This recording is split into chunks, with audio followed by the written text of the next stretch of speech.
Hindi pa nagpapanik ang Barangay Ginebra sa kabila ng pagkatalo sa kanilang unang laro.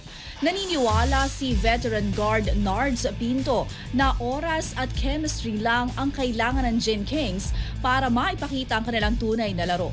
Ang ibang detalye alamin sa eksklusibong pag-abante ni Carlo Villaseñor.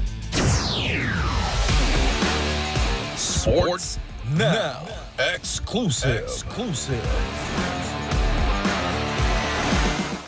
Naniniwala ang Barangay Ginebra na hindi pa ito ang pinakamahusay na bersyon ng kanilang koponan. Matapos ang pagkatalo sa Phoenix Fuel Masters sa Governor's Cup, inamin ni veteran guard Nards Pinto na nag-a-adjust pa rin ang Gin Kings sa pagbabalik ng ilang mahalagang manlalaro at sa pagpasok ng bagong import na si Riley Grigsby. Ayon kay Pinto, kailangan lang na mas maraming ensayo upang mabuo ang timing at samahan ng buong koponan. Siguro yung tawag dito, makabalik lang namin ng 10 eh. Saka yung mga Gigas Boys, nakabalik lang din nila RJ, ni Troy. Tsaka bago si Riley sa amin. So ayun, nakangapa pa. So kailangan lang namin kunin namin yung rhythm sa practice.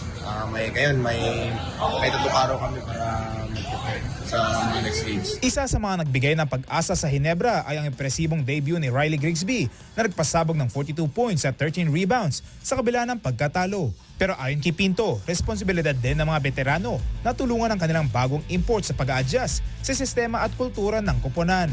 Siyempre, yun nga sila kailangan matulungan namin siya dahil sa bago lang siya sa Sa kabila ng maikling panahon sa Ginebra, mabilis sumanon na kay halubilo si Grigsby sa kanyang mga bagong kakampi.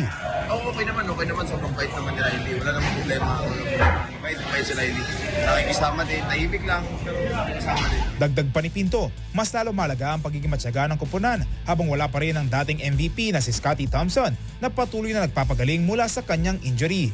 May 3 araw ang Barangay Ginebra upang hasain ang kanilang chemistry bago muli sumabak sa aksyon kontra sa Blackwater Bossing sa July 24 sa Smart Araneta Coliseum habang umaasa ang Gin Kings na makakita na mas maayos na bersyon ng kanilang koponan.